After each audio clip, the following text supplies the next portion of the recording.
Olá, esta palestra faz parte do mês espírita da USE Intermunicipal de Embu das Artes, e em comemoração aos 160 anos de Evangelho segundo o Espiritismo. Todos os temas têm sido apresentados com base neste magnífico livro lançado em abril de 1864.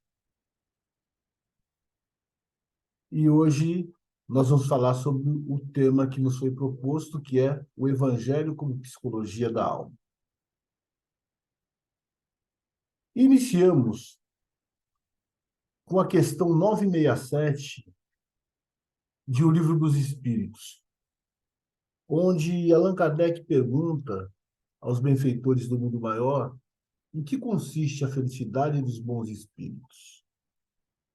E observem o que eles respondem: em conhecerem todas as coisas, e não sentirem ódio, nem ciúme, nem inveja, nem ambição, nem qualquer das paixões que ocasionam a desgraça dos homens.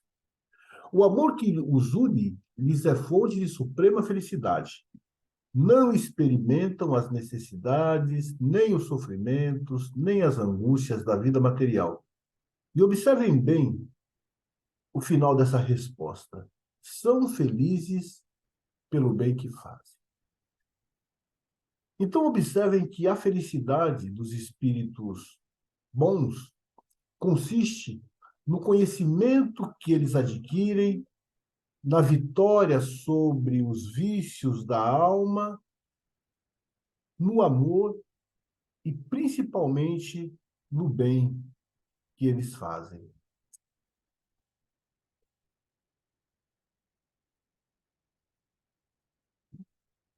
Neste pequeno diagrama, a gente vai abordar uma reflexão sobre evangelho, psicologia e espírito.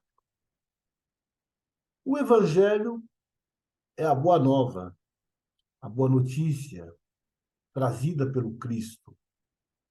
Trazida pelo Cristo e traduzida em letras pelos seus discípulos, que depois, mais tarde, se transformaram em seus apóstolos.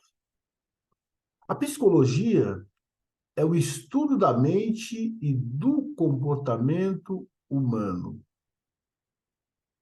E a alma é o espírito. Aliás, Allan Kardec, de uma forma didática, ele referencia a alma como sendo o espírito encarnado. E depois, na condição espiritual, denominamos simplesmente como espírito.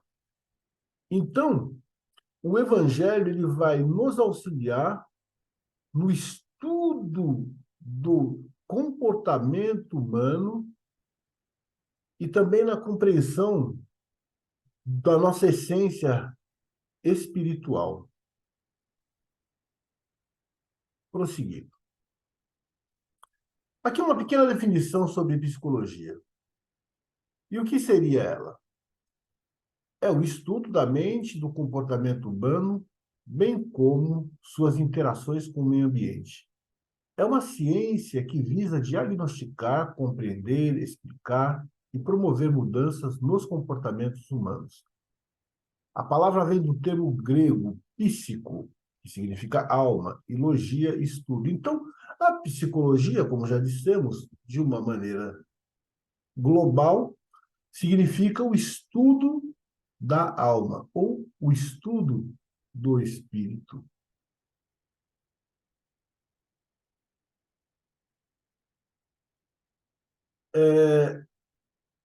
Em um livro, Jesus e o Evangelho à Luz da Psicologia Profunda, de Joana de Ângeles, psicografado pelo Divaldo, nós vamos encontrar a benfeitora falando sobre Jesus e o Evangelho. E ela nos ensina o seguinte: o Evangelho é o mais belo poema de esperança e de consolações de que se tem notícia. Concomitantemente, é precioso o tratado de psicoterapia contemporânea para os incontáveis males que afligem a criatura humana. Portanto, o Evangelho ele surge como um antídoto aos males que afligem o ser humano. Ele surge como um bálsamo no sentido de auxiliar o alívio das dores provocados pela ferida ou pelas feridas que a vida no mundo de provas e expiações, por exemplo, ocasiona.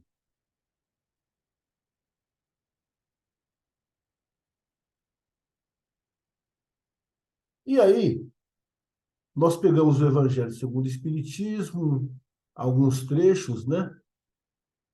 Até para que a gente compreenda um pouco mais essas definições que a gente passou aqui e ponha ela ao entendimento de todos de uma maneira muito prática, de uma maneira muito objetiva,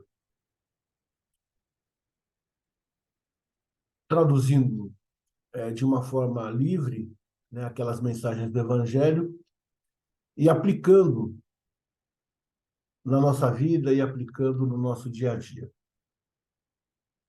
Então, por exemplo, lá no capítulo 5, item 4 do Evangelho segundo o Espiritismo, quando os Espíritos dizem: quantos homens caem por sua própria culpa? Quantos são vítimas da sua imprevidência, do seu orgulho e de sua ambição? Ou por não terem sabido limitar seus desejos? Aí a gente poderia traduzir de uma maneira livre o seguinte: conheça os seus sentimentos, não viva de aparências.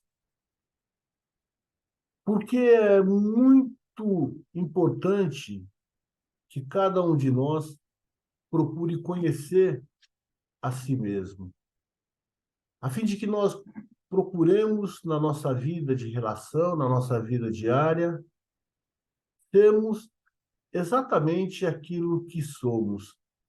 Não nos colocarmos de uma maneira somente superficial, no sentido de agradar uma ou outra pessoa, ou mesmo por uma questão de vaidade, mostrar aquilo que a gente não é, mostrar aquilo que a gente efetivamente não sente.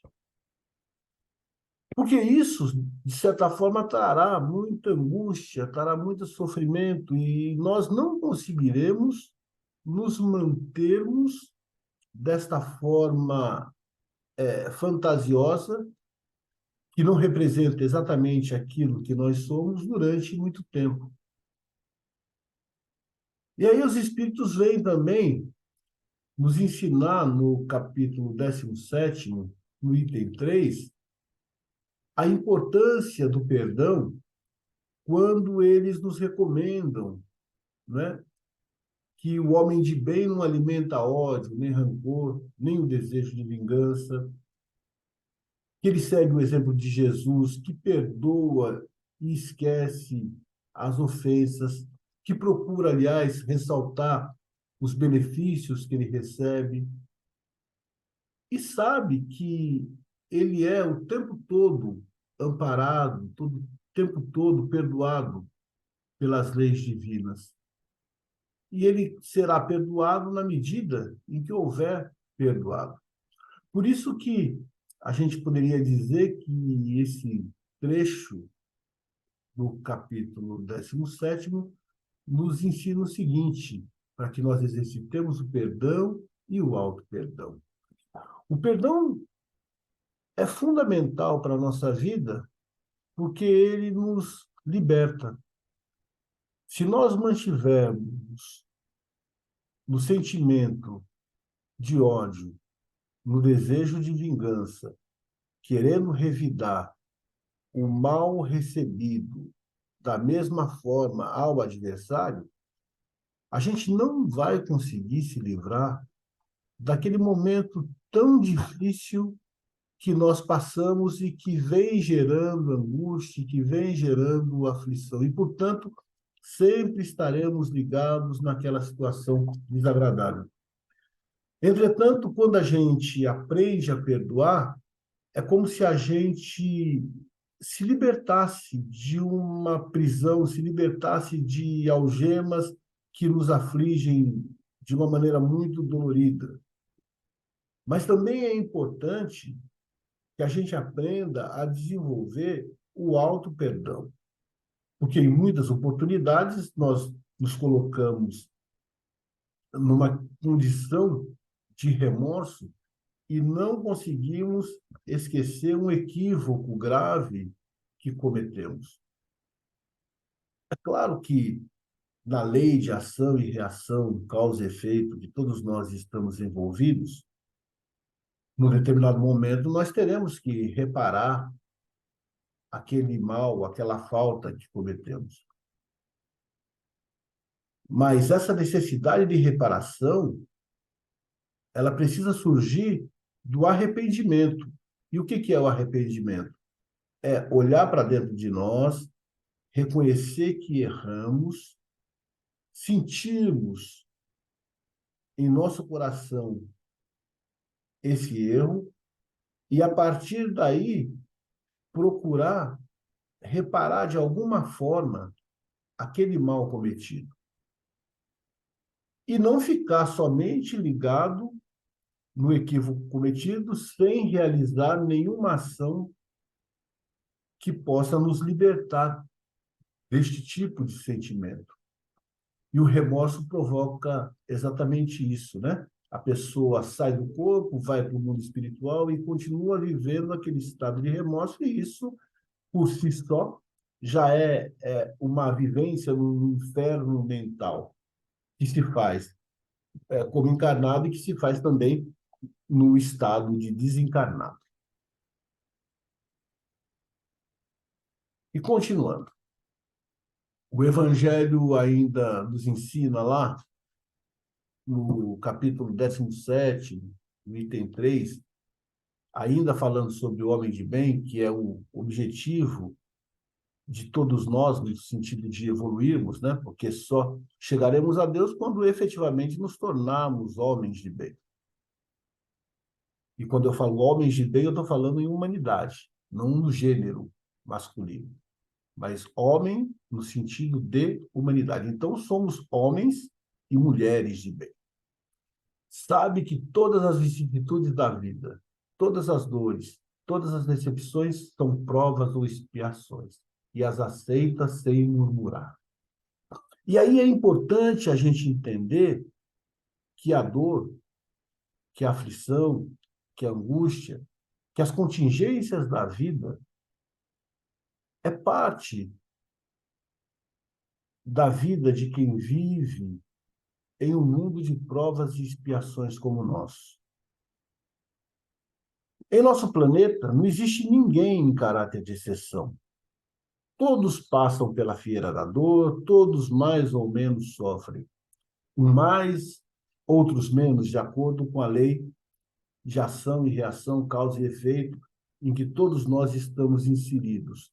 No entanto, em determinados momentos da vida, a gente vai passar por esses instantes de dor, a gente vai passar por esses instantes de sofrimento, a gente vai passar por instantes de angústia, e, portanto, é preciso compreender que a dor, que o sofrimento, ele é parte de um conjunto de lições que nós estamos recebendo durante a vida e que, sobretudo, procuramos compreender o sentido desta dor, o sentido desse sofrimento e trabalhemos para que aquele momento possa nos auxiliar na renovação interior e na continuidade da nossa trajetória de evolução, que é sempre a busca pela felicidade, que Jesus denominou como sendo o reino dos céus. Eu me lembro de uma história que eu ouvi uma vez e que conta um momento em que o Chico Xavier se encontrava muito angustiado, que ele se encontrava muito triste, muito aflito. E ele recebe a visita do seu benfeitor espiritual, o Emmanuel, que diz para ele que Maria de Nazaré, a quem o Chico sempre teve grande amor, grande admiração, tinha uma mensagem para passar para ele. Aí o Chico ficou animado, ficou empolgado, pegou o lápis, várias folhas de papel e se preparou para escrever uma mensagem longa ou, quem sabe, talvez até um livro, né? E fica esperando o Emmanuel ditar a mensagem de Maria de Nazaré para ele. Ao que logo a seguir, Emmanuel simplesmente dita: isto passa. Aí o Chico escreveu: isto passa, e ficou esperando o restante da mensagem. E como o restante da mensagem não chegava, ele perguntou logo a Emmanuel: Emmanuel, mas o que acontece? E o restante da mensagem? O senhor passou para mim isso? Passa, mas está faltando alguma coisa aqui nessa mensagem de Maria de Nazaré. E aí Emmanuel fala para o Chico: olha, a mãezinha do céu só falou isso. Isto passa. E o Chico se lembrou daquele instante que ele estava vivendo e começou a repetir essa frase: isso passa, isso passa, isso passa, isso passa. E ele achou isso muito interessante porque ele concluiu que aquele instante, aquele momento que vivenciava, iria passar. De modo que ele escreveu isso e deixou à frente, assim, da cama onde ele dormia, pregado no guarda-roupa, que ficava na frente da cama, para que ele sempre se lembrasse que aquele momento de dor, de angústia, de dificuldade passaria. O tempo passou, aquela dor, aquela angústia passou, conforme a mensagem trazida, e houve uma outra oportunidade em que o próprio Chico se encontrava eufórico. Porque na vida, nós passamos por essas duas condições. Existem momentos em que a gente está extremamente angustiado, aflito, triste. Aliás, a tristeza é um sentimento humano, todos nós passamos por ela, né? Aquele que nunca ficou triste, aquele que não fica triste, deve ter algum problema a ser investigado, porque a tristeza ela é parte de tudo aquilo que a gente sente, né? Mas também a alegria. A alegria também é um outro sentimento que, estando em humanidade, a gente também sente. E nesse dia o Chico estava extremamente eufórico. E aparece o Emmanuel novamente para ele: olha, Chico, hoje eu vim aqui te trazer uma outra mensagem da mãezinha de Nazaré. Ao que o Chico, dessa vez, pega e diz: agora ela vai mandar um livro. Eu estou muito contente, eu estou muito feliz. Ela vai mandar uma mensagem bem longa, né? E aí o Chico pega de novo o lápis, várias folhas de papel e fica guardando a mensagem. Ao que o Emmanuel fala para ele: isto também passa. Ou seja, os momentos de dificuldade passam e os momentos de euforia também passam. São circunstâncias naturais da nossa vida. Uma coisa muito importante que nós também podemos tirar lá do Evangelho segundo o Espiritismo é a necessidade da gente controlar, e eu diria até de evitar o milindre. Porque o milindre, ele é um subproduto do orgulho que a gente sente. Em muitas oportunidades, a gente se coloca na condição de taças de cristal. Ao menor abalo, ao menor sopro, a gente logo cai e quebra. E o milindre, ele se assemelha a esse tipo de situação, né? É quando as mínimas coisas nos magoam, as mínimas coisas nos chocam, as mínimas coisas fazem com que a gente já fique com aquele sentimento desagradável de que estamos sendo injustiçados, né?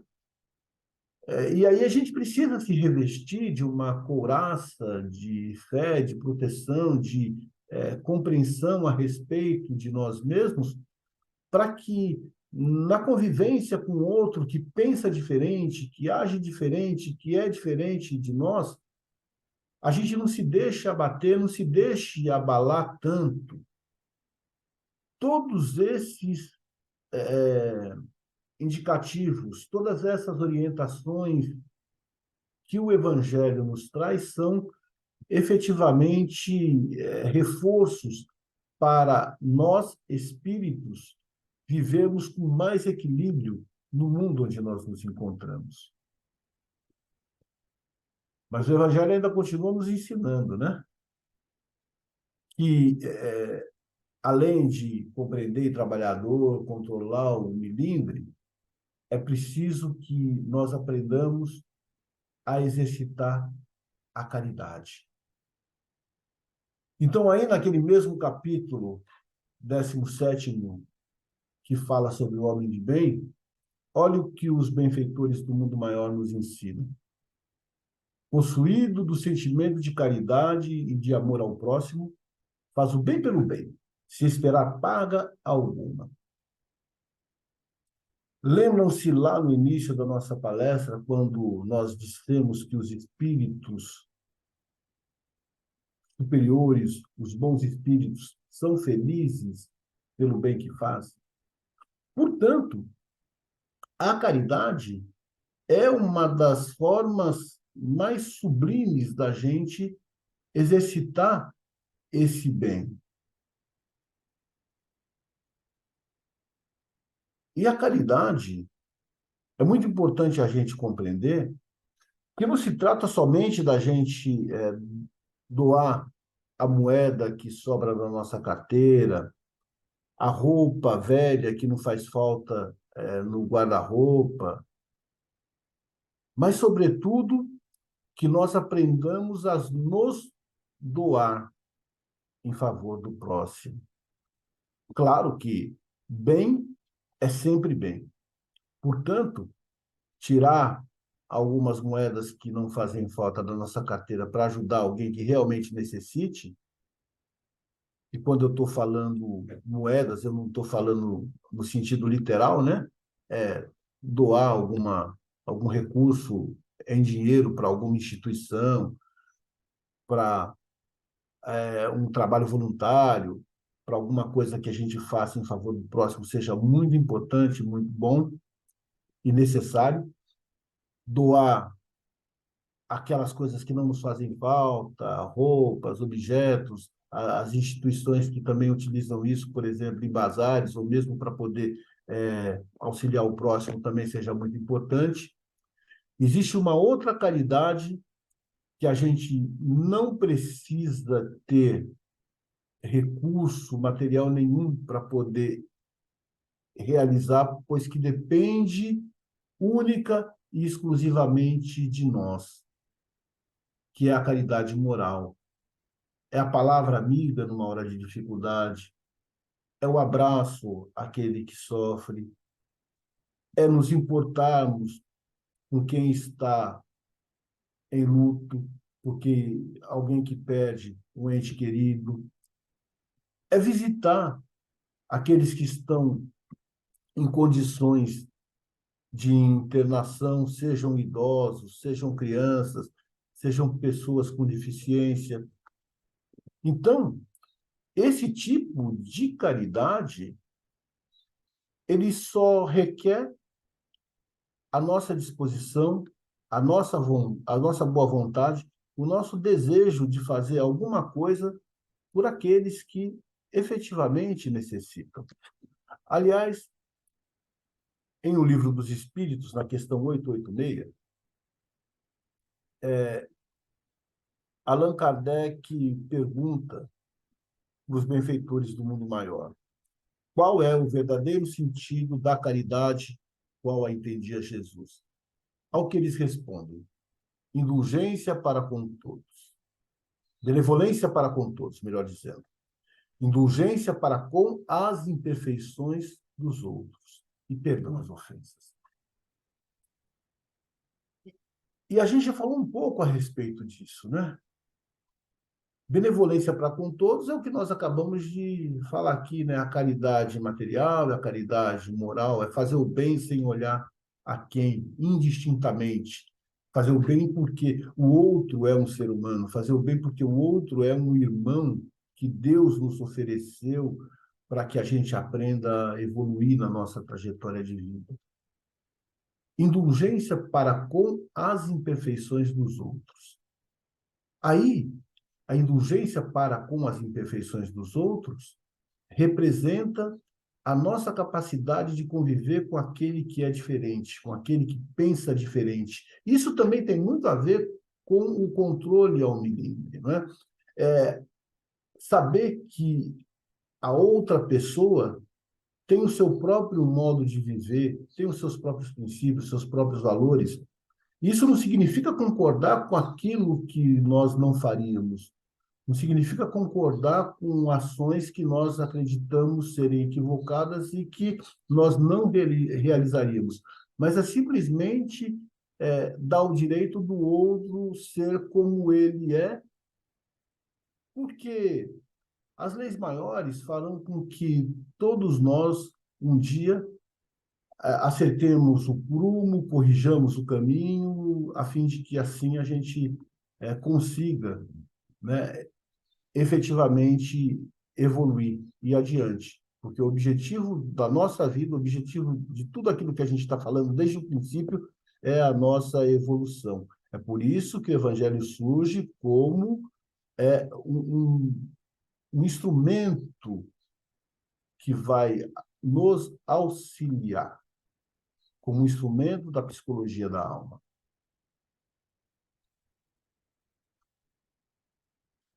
E aí nós encontramos aqui Jesus como o psicoterapeuta da humanidade. Aquele que nos ensina que é o caminho, a verdade e a vida, e sem o qual nós não chegaremos até Deus. Ninguém vem ao Pai senão por mim. E como é que Jesus nos auxilia a chegar até o Pai? Exatamente por aquilo que é o objeto da nossa palestra de hoje, que é a sua boa nova, que é a sua mensagem, e que foi exemplificada nos seus atos. A presença de Jesus, ela efetivamente transforma vidas. Nós temos alguns exemplos aqui, e que vale sempre a pena relembrar, sobre o encontro de Jesus com algumas pessoas, e tudo isso está no Evangelho, e que, de fato, transformou a vida dessas pessoas. Por exemplo, quando Jesus teve o encontro com Zaqueu. Zaqueu conta o Evangelho que era um homem de baixa estatura. Aí tinha uma outra característica. Ele também era publicano. O que era o publicano? Eram aqueles homens que tinham um encargo de fazer a cobrança dos impostos. Normalmente eram homens inteligentes, homens que sabiam escrever, que sabiam ler, sabiam fazer contas. Isso, na época, a minoria das pessoas sabia. Raríssimas pessoas tinham acesso à leitura, à escrita, enfim. Era uma sociedade quase que completamente formada por analfabetos. Então, aqueles que tinham um pouco mais de conhecimento, naturalmente se notabilizavam, né? E tinham posições, e tinham cargos mais relevantes.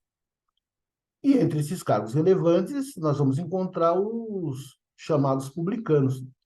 Mas só que esses publicanos, eles tinham uma seguinte característica, por isso eles eram desprezados e até odiados, né? Uma boa parte da população, porque o imposto já era alguma coisa muito alta para ser paga, né? Eram valores que realmente incomodavam as pessoas e afetavam a sua vida. Mas os publicanos, além de cobrar esse imposto que era alto, cobravam um pouquinho a mais e colocavam no seu bolso. Então, muitos deles eram até pessoas corruptas, né? Que se valiam da sua profissão, que se valiam do seu cargo para poder enriquecer. É por isso que eles eram olhados sempre com muita desconfiança. E é exatamente essa figura que vai em busca de Jesus e que, não conseguindo enxergar Jesus, sobe em uma pequena árvore, um sicômoro. E aí Jesus, que nunca tinha visto Zaqueu, observa que aquele homem está na árvore e olha que interessante, olha como Jesus sabe das coisas. Olha como Jesus conhece o nome e sabe quem somos cada um de nós. Ele fala: Zaqueu, desce aí dessa árvore que essa noite eu vou ter contigo em tua casa. Imagina a surpresa de Zaqueu em receber essa notícia de Jesus. Falando: olha, hoje à noite eu vou te visitar na tua casa, eu vou jantar com você na sua casa. Aliás, Jesus sempre gostava de ir na casa dos outros, né? Ele sempre aproveitava a oportunidade para poder fazer uma visita, para jantar, essas coisas todas. Vivia de uma maneira cordial com aqueles que se aproximavam dele. E é muito interessante também que eu citei um fato aqui de Jesus não conhecer Zaqueu e chamar Zaqueu pelo nome. E as pessoas às vezes podem achar estranho isso, né? Não partindo de Jesus, porque Jesus sabe de todas as coisas. Mas um fato curioso aqui é que há muitos anos atrás, inclusive foi o amigo que nos levou à USE, nós entramos na USE pelas mãos desse amigo, né? Que nos contou o seguinte relato, né? Ele, quando era jovem, foi visitar o Chico em Pedro Leopoldo. O Chico ainda nem tinha ido para Uberaba, ele estava indo em Pedro Leopoldo. E chegando lá, tinham algumas pessoas na reunião, e esse amigo acompanhou toda a reunião, o evangelho que houve no Centro Espírita que o Chico frequentava. E, estranhamente, naquele dia não houve nada de especial, enfim, não havia tido grandes psicografias, foi uma reunião muito trivial. E ele conta que ficou até um pouco decepcionado com isso, porque ele foi lá querendo, né, ver o fenômeno que era o Chico Xavier. Aí, na saída, no final da reunião, havia alguns livros de autoria psicografados pelo Chico à venda, e ele comprou um livro e entrou na fila para poder autografar este livro que ele havia comprado. E aí, quando ele deu o livro para o Chico não perguntou nada, simplesmente fez uma dedicatória e entregou para ele o livro. Aí ele saiu dali, abriu o livro e quase cai de costa, porque o nome dele estava escrito na dedicatória sem que o Chico tivesse perguntado. Aí eu não falei o nome desse meu amigo, e agora eu vou falar e vocês vão compreender a grandeza desse momento para ele, porque o nome dele, né, desse amigo, é Eufai. Eu nem sei se ele ainda está encarnado, mas se estiver encarnado, estiver nos assistindo nesse instante, Eufai, dê notícias para a gente, né? E receba aqui o nosso abraço carinhoso e a nossa gratidão por termos apresentado a USE. E esse nome dele é Eufai, com 2 L's e o Y ao final. E, para surpresa dele, estava escrito sem nenhum erro o nome dele, sem que o Chico tivesse perguntado. Então, se o Chico sabia, conseguia, melhor dizendo, fazer esse tipo de coisa, né, apresentar esse tipo de fenômeno, quanto mais Jesus. Então, não foi surpresa, né, que Jesus soubesse ali o nome de Zaqueu. Mas voltando lá à questão de Zaqueu. Quando Jesus chega na casa de Zaqueu, Zaqueu recebe ele com muita alegria, e na conversa que eles tiveram, ele fala: Olha, Senhor, se alguma coisa a mais eu tirei de alguém, eu me comprometo a restituir 4 vezes mais. Ou seja, se ele tivesse tirado alguma coisa de alguém, e talvez tivesse, né? Ele se propunha a reparar o mal realizado, não na mesma proporção, mas 4 vezes mais, ou seja, com juros e correção monetária. Mostrando aí aquilo que nós falamos, que o arrependimento é importante, o arrependimento é necessário, é o primeiro ponto para que a gente possa se transformar, é isso que o Evangelho nos ensina, mas a reparação, ela é imprescindível. Então, não basta se arrepender, é preciso reparar. Isaqueu, ele se propõe a reparar alguma falta que eventualmente ele tivesse cometido. Ao que Jesus fala, esta noite a salvação entrou nessa casa. Ou seja, Zaqueu já houvera se conectado de uma maneira plena com Jesus. E um outro exemplo muito interessante dessa passagem, né, é que Zaqueu, para poder se encontrar com Jesus, ele teve que subir na árvore. E na alegoria dessa subida de Zaqueu, nós poderíamos dizer que para nos conectar com Jesus é preciso que a gente eleve o pensamento, que a gente saia da nossa condição terra, que a gente procure ampliar a mente, o nosso sentimento, que a gente, de alguma forma, se amplie espiritualmente, que nos elevemos de alguma forma, para que esse encontro ele possa efetivamente se promover. Um outro momento que nós encontramos Jesus transformando vida foi no momento em que ele se encontra com Pedro, ou melhor, que ele socorre Pedro, né? Os discípulos eles estavam pescando e de repente aparece uma tempestade, e essa tempestade causa muito medo, causa muito temor, e aí aparece Jesus caminhando sobre as águas, ou seja, levitando, né, para salvar os discípulos que estavam ali na aflição da tempestade. E eles falam: Senhor, salva-nos. E nesse instante, Jesus até segura na mão de Pedro, caminha um pouco com Pedro, levitando justamente com Pedro, e Pedro se surpreende, e aí, ao se surpreender, ele começa a afundar.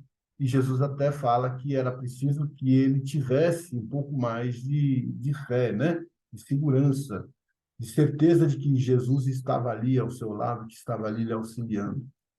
E quantas vezes a gente também não está nas tempestades da vida, nos momentos difíceis, e clamamos: Senhor, auxilia-nos, Senhor, salva-nos. E aí aparece alguém, aparece alguma circunstância, acontece alguma situação em que a gente acaba se beneficiando, acaba se aliviando daquele momento. Encontramos também Jesus e Maria de Magdala. Maria de Magdala, que foi a sua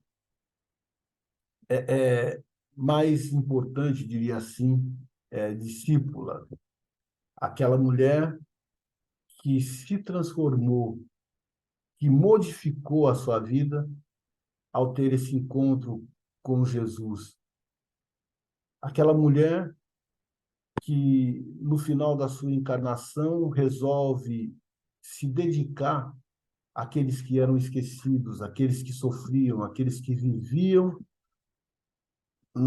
nos vales dos rancenianos, nos vales dos leprosos, cuidando deles, alimentando, enfim, assistindo com o amor que ela havia recebido do Cristo, as pessoas que eram esquecidas, as pessoas que eram abandonadas pela sociedade. E, finalmente, vamos encontrar aqui o apóstolo Paulo, que nessa época era Saulo de Tarso, onde, ao encontrar com Jesus, ele literalmente cai do cavalo e, ao observar aquela luz que emanava do Cristo, nesse encontro direto com Jesus, ele fica cego, porque não suportou tanta luz. Ele fica cego no sentido de perceber a grandeza daquele a quem ele perseguia. Ele percebeu que não adiantava lutar contra aquela força que o chamava, mas sim que caberia a ele entregar-se de corpo e alma e vontade àquele que era a luz do caminho de todos.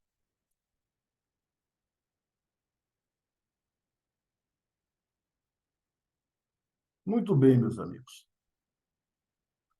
Então, de uma maneira muito resumida, a gente trouxe aqui a importância do evangelho como psicologia da alma.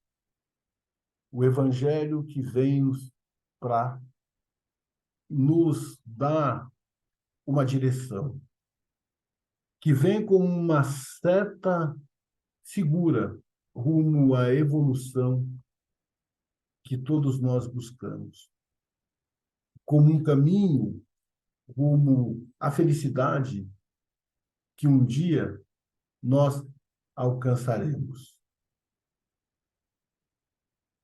E aí, nesse estado de paz, de equilíbrio, de harmonia, nós agradecemos a todos vocês que nos acompanharam durante esta pequena exposição, rogando ao Mestre, amigo de todas as horas, para que se faça presente na vida de cada um de vocês. Eu espero ter passado aqui um pouquinho da mensagem proposta para o nosso grupo nesse mês espírita, né? E que todos nós continuemos aprendendo com o Cristo que nos socorre sempre e que nos olha sempre com muito amor. Muito obrigado a todos, tá?